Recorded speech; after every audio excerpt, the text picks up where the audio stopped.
L'importance, je pense, de notre voyage, c'est vraiment de comprendre comment est-ce que d'un pays à l'autre, on a été face à des problématiques. Et ce qui serait intéressant de voir justement, c'est d'une part de comprendre ce qui a motivé ces gens pour entrer en résistance.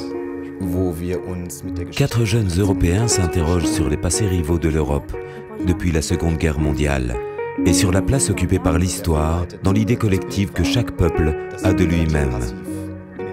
En Allemagne, en France et en Russie. Et en Pologne, c'est encore une autre situation, mais... Et puis mesurer cette différence qu'il y a entre mythe et réalité, et qu'est-ce qu'on a fait de l'histoire avec ça.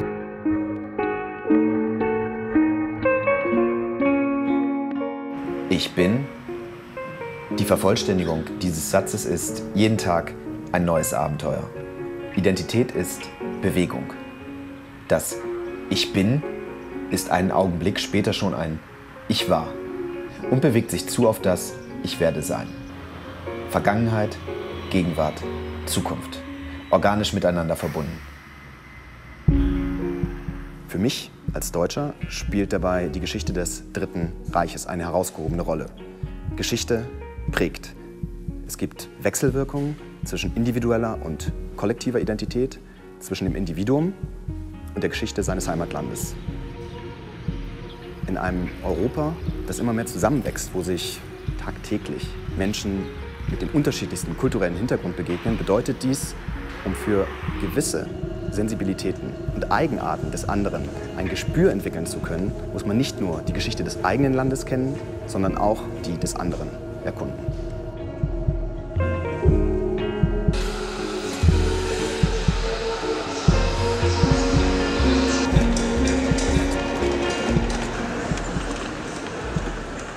« 1942, toute l'Europe est en guerre.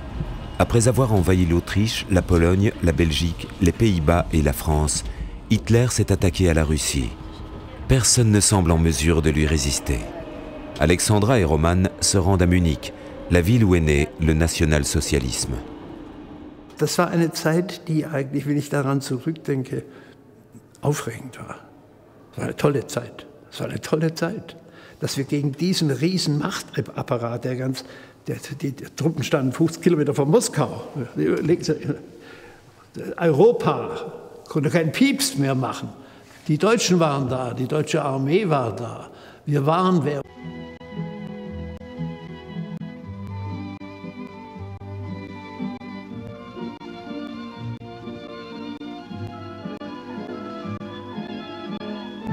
Versuchen zu sagen, dass sich langsam ein Anti-Nazi-Gefühl aufgebaut hat. Ebenso ein antisowjetisches Kommunistengefühl. Die beiden gingen mir nicht persönlich ein und wurden immer verdächtiger, was da alles lief.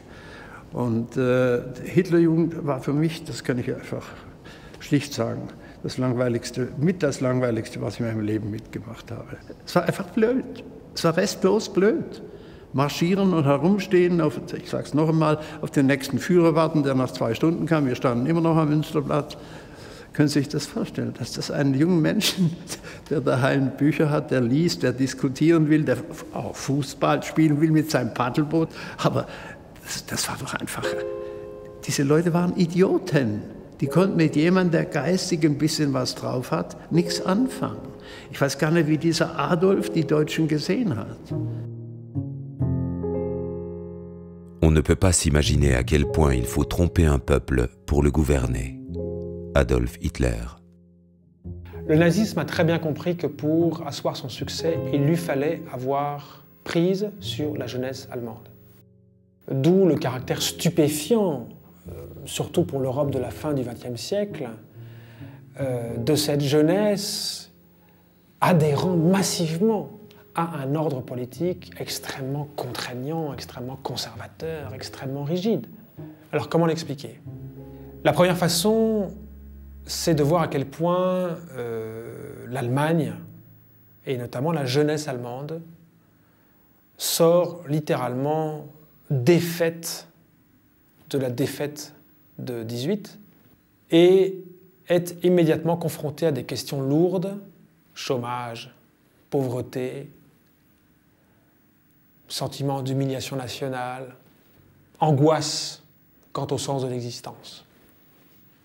Alors pourquoi je dis ça? Parce que le deuxième facteur qui concerne autant la jeunesse, c'est que tous les régimes totalitaires reposent sur l'idée qu'ils sont capables d'offrir à une population la clé de sa délivrance.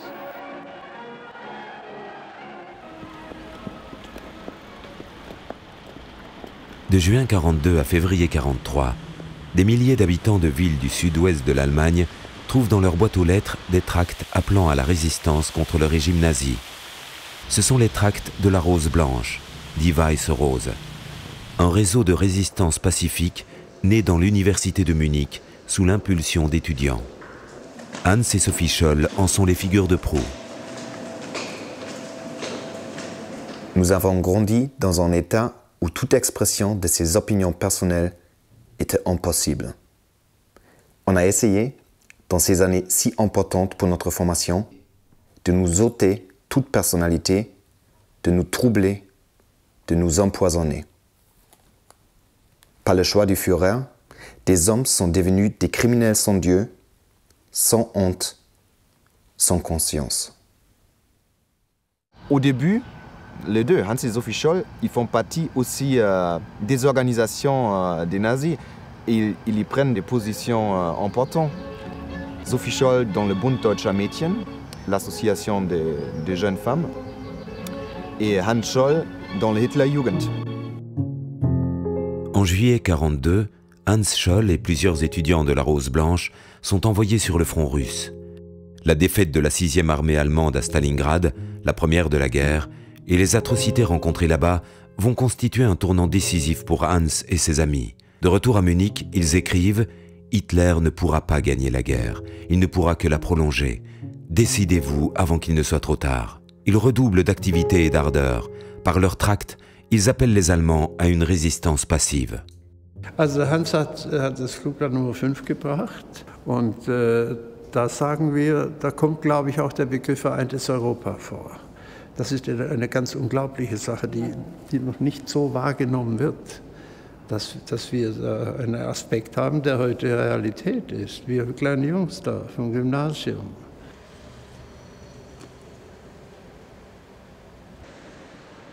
Liberté de parole, liberté de croyance, protection des citoyens contre l'arbitraire des États dictatoriaux criminels, telles sont les bases nécessaires de l'Europe nouvelle. Und ich habe das Flugblatt gelesen und ich muss ehrlich sagen, wahrscheinlich hat meine Hand ein bisschen gezittert. Ich wusste, wenn das aufkommt, sind wir einen Kopf kürzer, ganz klar. Also Flugblätter verteilen, Vereintes Europa, Freies Europa und sowas, da bin ich dafür. Das waren für die Nazis, war dies technisch jetzt, wenn wir das Gesetzbuch von damals nehmen, Hochverrat. Das haben wir im Wesentlichen auf der Orgel der Martin-Luther-Kirche gemacht. Da hatten wir keine Angst, dass wir da kontrolliert werden und sowas. Außerdem waren wir junge Deutsche. Wir waren von vornherein nicht im Verdacht. Die glaubten ihren eigenen Propagandasenf. Die stehen geschlossen hinter dem Führer. Ist das klar?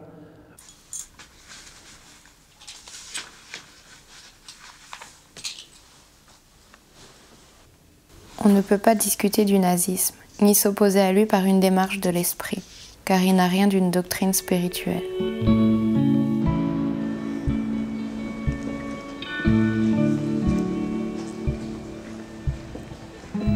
Alors, dans le cas de Hans et Sophie Scholl, voir deux jeunes déchantés par rapport à ce qu'ils ont cru quelques années plus tôt, prendre conscience de ce qui est en train de se jouer devant eux, et se retourner littéralement, c'est-à-dire modifier leur conscience, voir cela, c'est très impressionnant, évidemment. On doit s'interroger sur la source profonde de ce retournement. Je ne vois pas de meilleure expression que c'est une insurrection de l'esprit. Voilà. C'est l'esprit qui s'insurge, avant que ce soit les hommes, les femmes qui prennent des risques. Alors l'esprit s'insurge. Comment? Il s'insurge contre une idéologie fasciste, autoritaire, raciste, l'insurrection de l'esprit, ça va être de contrer cette idéologie par un autre lexique qui va contrer point par point l'idéologie de l'État. Alors, ce lexique, on va le trouver notamment dans la foi, dans les valeurs religieuses, ça peut être dans les valeurs patriotiques, ça peut être dans des valeurs humanistes, mais à l'époque, que ce soit en Allemagne ou en France, les valeurs du christianisme sont beaucoup plus puissamment inscrits dans les esprits. Peux-tu, toi qui es chrétien, te satisfaire d'un jeu d'intrigue, ajourner ta décision avec l'espoir qu'un autre prenne les armes pour te défendre? Dieu ne t'a-t-il pas donné la force et le courage de combattre? Nous devons attaquer l'esprit mauvais où il est le plus néfaste, c'est-à-dire aujourd'hui dans la force d'Hitler. Parfois, on a le sentiment de dire, oui, mais où était Dieu durant le temps du nazisme? La question n'est pas de savoir où était Dieu, mais plutôt de la transformer en se posant la question de nous dire, mais où étions-nous durant cette période-là? Et si l'on veut comprendre comment ce qui se vit, eh bien, je voudrais reprendre cette prière de Etty Hillesum, cette jeune femme juive qui mourra dans un camp de concentration en 1943. Etty Hillesum dit ceci: « Dieu, toi, tu ne peux pas changer les choses, mais tu as besoin de nous pour que les choses changent. » Et ça, je crois que c'est une phrase qui est une puissance, non seulement théologique, philosophique, mais anthropologique. C'est de dire qu'aujourd'hui, si nous voulons que les choses changent, et si nous devons à notre tour lutter contre le mal, eh bien, il y va de notre propre responsabilité. Dieu a besoin de ses créatures pour combattre le mal. Hinter der Orgel hatten wir einige Türchen aufgemacht, eines zumindest, und da hatten wir die Flugblätter, die Sophie Scholl uns brachte. Sophie Scholl hat die uns per Zug gebracht und die wurden nicht kontrolliert, das war eine junge deutsche Frau. Da war die Gestapo, Frauen waren das sowieso nicht politisch. Das hat der Führer ja sogar gesagt. Die Männer machen Geschichte, hieß der Film, der überall lief. Frauen doch nicht. Kommilitoninnen, Kommilitonen. Der deutsche Name bleibt für immer geschändet, wenn nicht die deutsche Jugend endlich aufsteht, Recht und Sühn zugleich, seine Peiniger zerschmettert und ein neues, geistiges Europa aufrichtet. Bitte vervielfältigen und weitergeben. Le 18 février 1943, Hans et Sophie Scholl déposent le 6e tract dans les couloirs déserts de l'université de Munich. Ce tract sera le dernier. Du haut du 2e étage, Sophie en jette quelques exemplaires dans la cour. Un employé de l'université les observe. Arrêtés, ils sont interrogés par la Gestapo. En quelques jours, ils sont jugés et immédiatement guillotinés.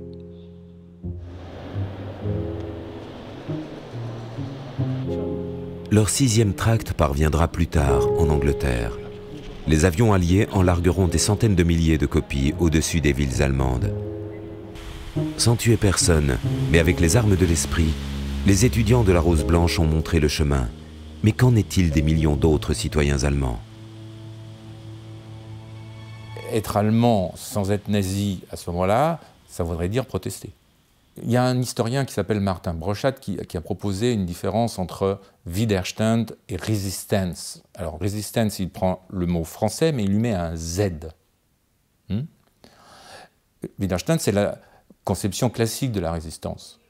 Mais Resistance, ça va être des petits actes, ça va être dans le quotidien, ça va être une manière de penser.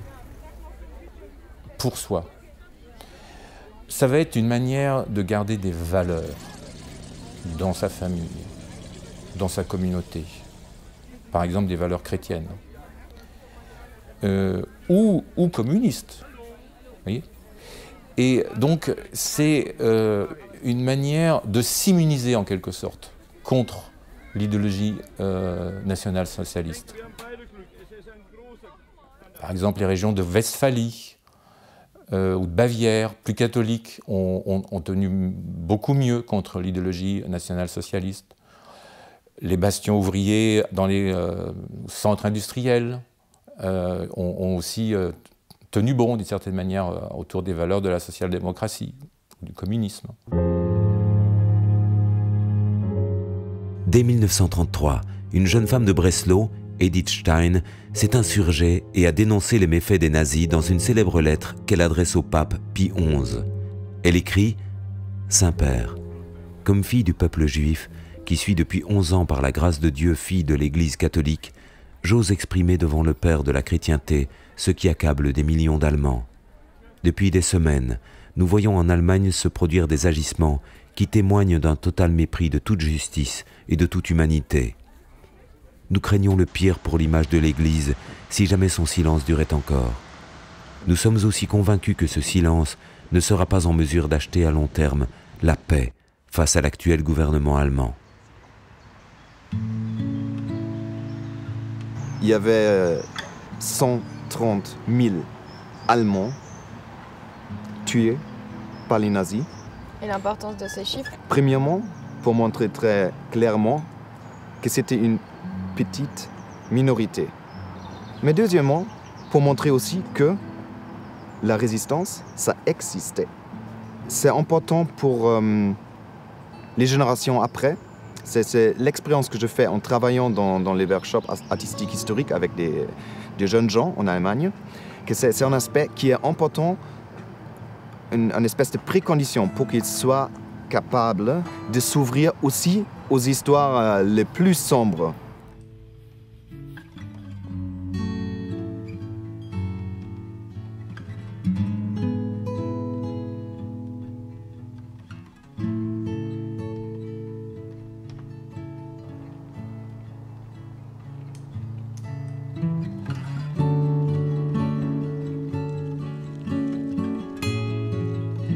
Das war eine unglaubliche Sache.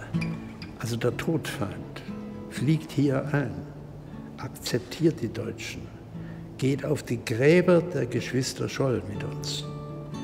Also hochstehende Amerikaner, Präsidenten und was weiß ich alles, gehen mit uns auf die Gräber und dort werden weiße Rosen niedergelegt. Zum ersten Mal werden Deutsche akzeptiert wieder nach diesem Desaster. Es gab auch andere Deutsche. Das war die Botschaft. Und die war unheimlich wichtig.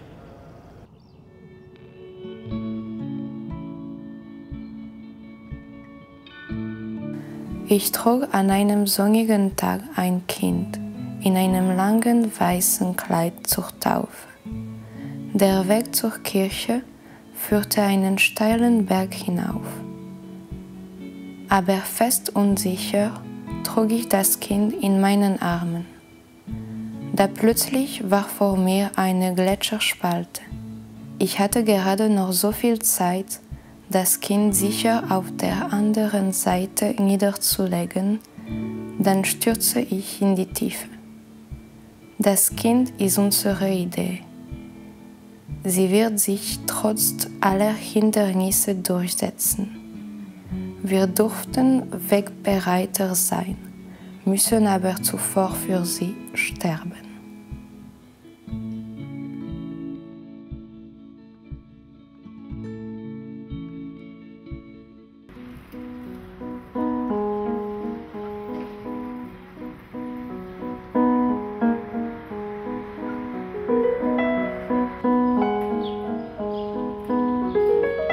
Pour tirer le maximum dans événements historiques, donc ça devrait être le but de chaque culture de commémoration. Il faut les deux, je pense, l'émotion et la ratio. Donc les illustrations, c'est l'aspect qui fait appel à l'émotion. Tandis que, bien sûr, ce qui est aussi important, de transmettre le contexte, les faits, ça fait appel à la ratio. Was es lange Zeit gewesen ist, sind Daten, Fakten. Das kann es nicht sein. Das sind Perspektiven, das sind Handlungen, das sind Menschen, Personen, zu begreifen, wer hat wie, warum gehandelt. Und das hat natürlich dann auch verschiedene Dimensionen. Das hat eine analytisch-intellektuelle, weil das ist nur der eine Teil. Und der andere Zugang, der ganz wichtig ist, auch um Schüler überhaupt zu begeistern oder zu erreichen, anzusprechen, ist eben auch ein emotionaler Aspekt, der bei den Schülern, bei ihren eigenen Erfahrungen ansetzt. Und diesen Brückenschlag zu erreichen, dadurch, dass man sich mit einer Biografie von einer faszinierenden Persönlichkeit auseinandersetzt, mit Gedanken, die wiederum nachvollziehbar sind für Schüler. Le devoir de mémoire est souvent constitutif d'une identité nationale. Une nation se reconnaît dans de grands moments mémoriels. On fait mémoire, mémoire de la guerre, mémoire de la Révolution, mémoire de l'indépendance, etc., etc. Mais le devoir de mémoire, c'est également une mémoire qui est réappropriée par l'État, c'est-à-dire par un appareil d'État qui donc a tous les moyens pour organiser, structurer et parfois imposer une mémoire particulière. Et du même coup, ce devoir de mémoire a toujours partie liée avec l'intérêt national, voire même la stratégie de l'État vis-à-vis de la politique extérieure, vis-à-vis des membres de son propre pays, etc. Le problème de cette mémoire, c'est qu'elle est figée, c'est qu'elle nie la pluralité des mémoires, la pluralité de ce qu'on appelle les acteurs de la mémoire, les victimes directes ou indirectes, traumatisées de différentes manières par tel ou tel événement, comme une guerre ou un massacre ou une extermination, mais ça peut être aussi une mémoire plus heureuse, une mémoire, par exemple la mémoire d'une indépendance, d'une victoire. Et donc la mémoire est un travail, c'est-à-dire la mémoire n'est pas simplement une chose, une photo, un monument, que sais-je. La mémoire, c'est un rapport subjectif qui se transmet, qui se discute, qui se critique avec ses tabous. Et puis il y a aussi des trouvailles de la mémoire. Tout d'un coup, des choses reviennent. Tout d'un coup, des choses enfouies remontent à la surface. Bref, tout d'un coup, une société se met à revivre par rapport, non pas simplement à son présent, qui est important, mais par rapport à son passé. Or, si dans le passé déjà coule le sang de l'avenir, eh bien une société revit précisément, non pas en s'enfermant dans son passé, mais en acceptant d'être tributaire d'un passé qui, tant qu'il n'est pas mis en mots, ne passe pas précisément.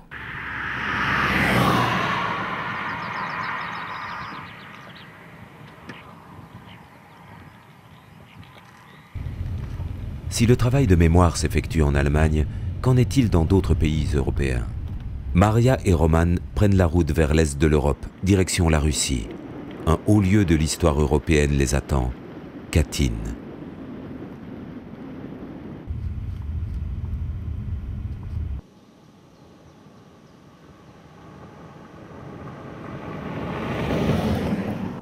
Katyn est un mot générique. Un peu comme Auschwitz pour l'Holocauste des Juifs, et bien pour tout le massacre, tout le crime contre l'humanité commis à l'encontre des combattants polonais, de la résistance polonaise, des familles des combattants et des résistants polonais. Obecny cmentarz ma formę kurhanu otoczonego murem. Jest to symbol granicy między światem zewnętrznym a ziemią uświęconą krwią ofiar. Na murze są żeliwne epitafia ofiar zbrodni. To wszystko nie występuje ponad ziemię, symbolizując ponad półwiekową ciszę w ujawnieniu miejsca zbrodni. W założeniu oprawców Las Katyński miał być tylko miejscem ukrycia zwłok ofiar.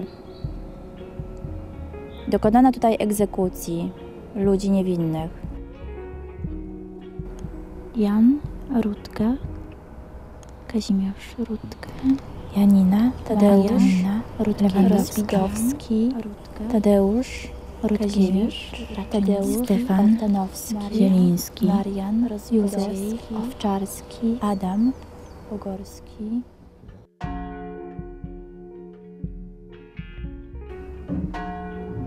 Dzwon pod poziomem ziemi. Jego stłumiony dźwięk bijącego serca symbolizuje prawdę niemożliwą do ukrycia, nawet pod poziomem ziemi. Katyn trouve son origine dans le pacte Ribbentrop-Molotov, signé en 1939, qui officialise le traité de non-agression entre l'URSS de Staline et l'Allemagne nazie d'Hitler. Ce pacte cache cependant des clauses secrètes. Comment en arrive-t-on à Katyn? C'est étroitement lié au pacte Ribbentrop-Molotov qui, contrairement à la propagande soviétique de l'époque, est un pacte d'agression. Et non seulement l'agression conjointe germano-soviétique contre la Pologne est prévue, mais de plus, les protocoles secrets du 28 septembre prévoient l'extermination par les deux parties ensemble de toute résistance polonaise et de tout combattant polonais contre Hitler ou contre Staline.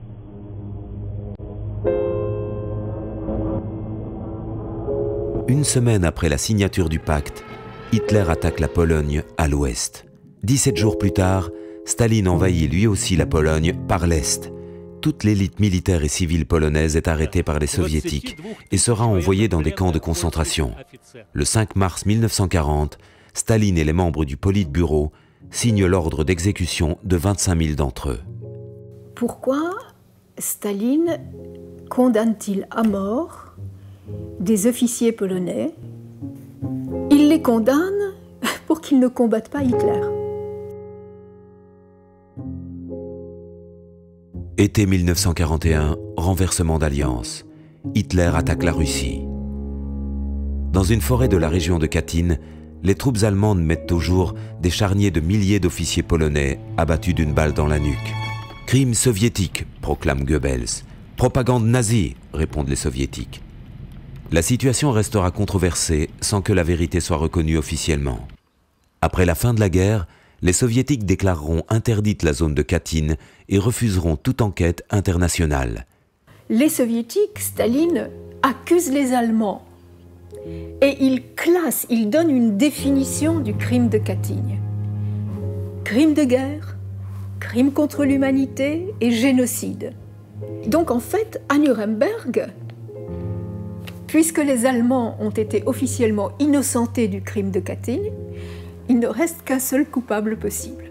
Il faudra attendre 1990 pour qu'un dirigeant de l'Union soviétique, Mikhail Gorbatchev, reconnaisse pour la première fois la responsabilité de la police secrète de Staline dans ce crime. Il semble donc que la vérité est connue, que tout est clair maintenant, mais pas du tout.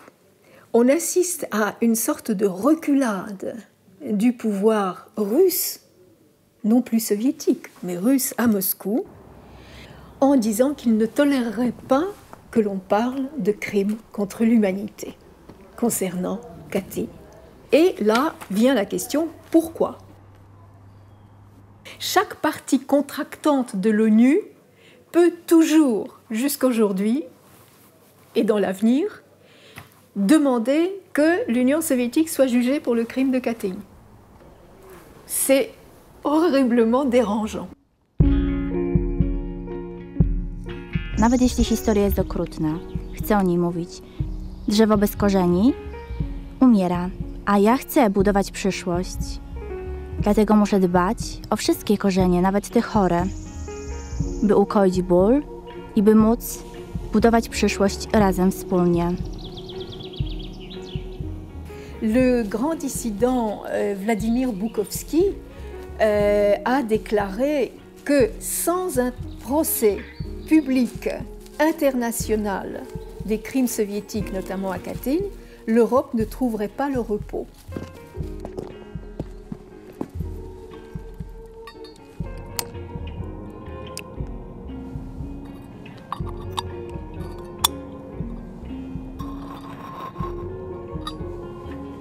И главная наша идея в работе с молодежью состоит в том, что мы должны донести мысль о том, что ни одна идея, даже служащая каким-то высоким целям, не стоит тысяч человеческих жизней загубленных.